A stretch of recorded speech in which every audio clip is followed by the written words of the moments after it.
think because they, you know, they're fun, they're accessible, they're interesting, they're provocative. I think the platform of the ideas that they deal with, and that they're human, they're humanistic. They have questions that and provoke and they prompt things that we can deal with in our own, take with us to our own life. You know? And they're very modern. I think that there's something about them that is, and yet they're steeped in tradition. You know, so there's something classical and modern at the same time. So that there's a kind of, I don't know, they're smart, and they're fun, and they're cool. No, but and I think, you know, the ideas and the humanity that's in them, personally, I think is interesting. You know, the way that they deal with the evolution of machines and man and dual reality and what's truth and how we live and all of those and choices we make, I think, you know.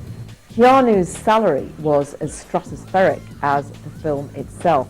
In fact, for all 3 Matrix films, he received a salary of $40 million plus 15% of the total gross of the films, which led to approximately $150 million.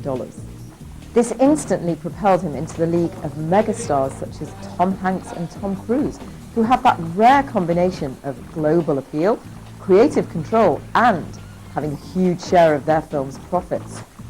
In an act of generosity, Keanu gave each member of the 12-person stunt crew a brand new Harley-Davidson motorcycle. In addition, he shared part of his profits with other crew members. It was really his way of recognizing their contribution to the film's success.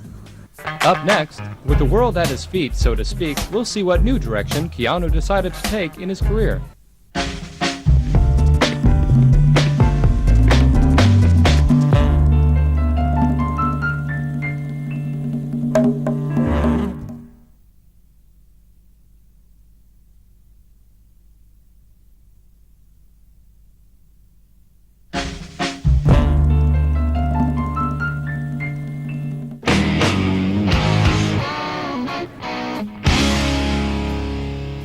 Interestingly, despite the colossal success of Matrix series and his enviable position in the film industry, Keanu continued down his unpredictable career path. In 2000, he accepted a supporting role in the disturbing psycho-thriller The Gift, directed by Sam Raimi of Spider-Man fame. In it, Keanu played Donnie Barksdale, an abusive redneck who terrorizes his girlfriend. Keanu proved he could stretch as an actor and dive into a character with great complexity. Well, I mean, I've been fortunate to have the opportunities once in a while to have that eclectic career. It's something that I'm interested in. I mean, I'd like to be able to play different kinds of characters. Football, football, football, football. You know, not just leading men roles, but, you know, character and hopefully act in different genres. The director admitted that at first, casting Keanu took a leap of faith.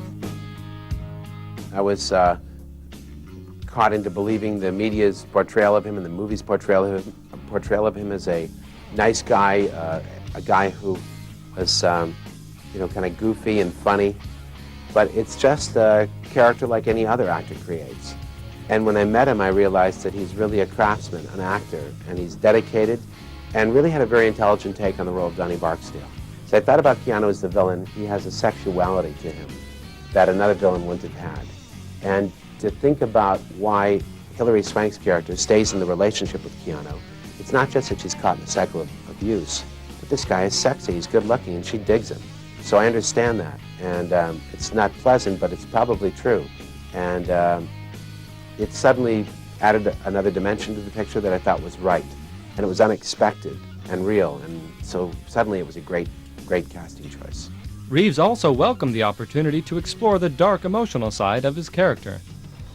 I haven't had the experiences that my character might have had, you know, as being molested or abused, physically abused or emotionally abused, but I can certainly relate to the feelings that could create, powerlessness, you know, self-worth, and so I can personalize that. And so for me it was fun to create that part and try to manifest Donnie Barksdale. But issues of powerlessness and self-worth were brought to the forefront when Keanu was struck amazingly by another series of tragedies. He and his girlfriend, Jennifer Symes, were planning to start a family in 2000 when their unborn child died. 18 months later, Jennifer herself was killed in a car accident.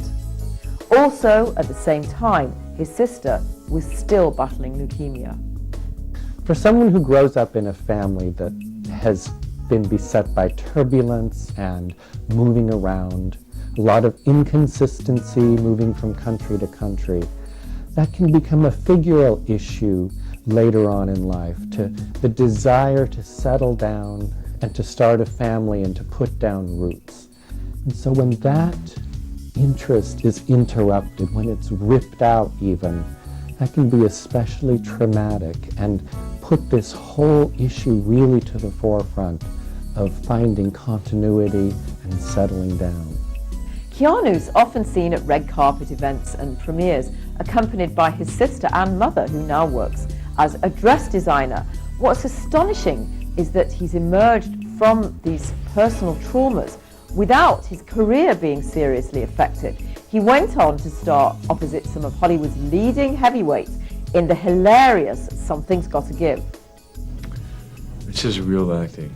This is real good acting. I think when you see Jack Nicholson and Diane Keaton and Frances McDormand and Amanda Peet, and you're watching some really good acting. And what I mean by that is that what you see, the easiness, the breeziness, the availability of the performances and relationships on the screen were really hard earned. You know, there was real hard work. And hard work is probably the main thrust behind Keanu's longevity as an actor. In 2005, he returned to the supernatural thriller genre in Constantine. In the film, Keanu plays a man who literally goes to hell and back, and given Keanu's own personal traumas and his ability to come back, the film is eerily reminiscent of his own life.